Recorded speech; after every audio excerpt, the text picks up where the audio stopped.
क्या बीजेपी के भीतर अपनी अनदेखी से दुखी हो रहे हैं अनिल विज?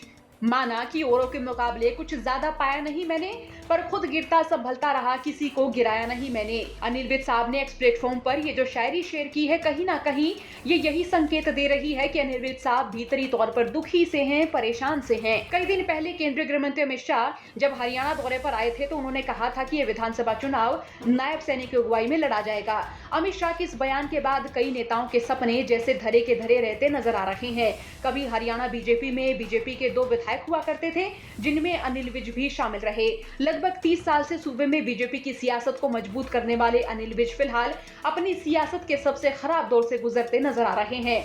अनिल विज को झटके पर झटके मिल रहे हैं। पहला झटका साल 2014 में मिला, जब अनिल विज साहब सीएम रेस से बाहर हो गए थे और तब सूबे के मुखिया बने थे मनोहर लाल खट्टर। फिर साल 2024 में जब गठबंधन सरकार टूटी तो दूसरा झटका मिला, जब भी विज के लिए माना जा रहा था कि या तो इन्हें सीएम या फिर डिप्टी सीएम बनाया जा सकता है। नायब सैनी को जब सीएम बनाने की चर्चा हुई तो अनिल विज बैठक छोड़कर पैदल ही बाहर आ गए थे और ये बीजेपी हाईकमान को नागवार गुजरा था। उस समय हाईकमान का यह मानना रहा कि ऐसा करके अनिल विज ने पार्टी का अपमान और पार्टी की जगहसाई कराई है। नाराज होने के बाद भले ही अनिल विज इंतजार करते रहे कि उन्हें मनाने कोई नेता आएगा, लेकिन मनोहर लाल खट्टर और नायब सैनी अनिल विज को मनाने गए, लेकिन काफी समय बाद गए। अनिल विज पूर्व गठबंधन सरकार में गृह मंत्री रहे। अब नए सीएम की ताजपोशी के दौरान भी ये माना गया कि अनिल विज को कोई बड़ी कुर्सी मिल सकती है। अनिल विज हरियाणा बीजेपी के सीनियर नेताओं की लिस्ट में शामिल रहे हैं और सियासी उठापटक जिस तरह से कई दिन पहले हुई, सीएम बदले गए, तो तब भी अनिल विज ने कहा कि ये उनके लिए बॉम्बशेल की तरह रहा, उन्हें इसके बारे में बिल्कुल भी इल्म नहीं था। अब सवाल यह है कि अनिल विज को नजरअंदाज क्यों किया जा रहा है।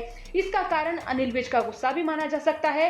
पहले अनिल विज की पड़ोसी मनोहर लाल खट्टर से विभागों को लेकर खींचतान रही और फिर यह माना गया कि उन्हें सैनी के अंडर काम करना नागवार गुजरेगा। खबरों में रहा कि अनिल विज सैनी के अंडर काम नहीं करना चाहते हैं और हाईकमान भी अनिल विज को कहीं ना कहीं अपने पैरामीटर्स में फिट नहीं देख रही है, क्योंकि मनोहर लाल खट्टर और नायब सैनी के बारे में कहा जाता रहा है कि वे हाईकमान के पैरामीटर्स पर खरे उतरते हैं। जो हाईकमान कहती है वो ये नेता करते हैं। लेकिन अनिल विज के तीखे तेवरों, बयानों और मुखौली अंदाज को देखते हुए बीजेपी हाईकमान कॉन्फिडेंस में नजर नहीं आती है। इसलिए कह सकते हैं कि बीजेपी हाईकमान अनिल विज को नजरअंदाज कर रही है। ये भी कह सकते हैं कि अनिल विज के सपने चकनाचूर होते नजर आ सकते हैं। अब लोकसभा चुनाव में अंबाला लोकसभा सीट से चुनाव लड़ रही बंतो कटारिया की हार में अनिल विज का एक्टिव ना होना भी एक बड़ा कारण माना गया। कह सकते हैं कि बीजेपी के भीतर अनिल विज की सियासत अब खात्मे की कगार पर है। अब अंबाला से आम आदमी पार्टी छोड़कर कांग्रेस गई चित्रा सरवारा भी इस क्षेत्र में लगातार एक्टिव नजर आ रही हैं। अपने एरिया में अपनी मजबूत दारोमदारी के लिए भी अनिल विज ये चाहते रहे कि उन्हें मंत्री बना दिया जाए, जिससे उनके दबदबे में बढ़ोतरी हो।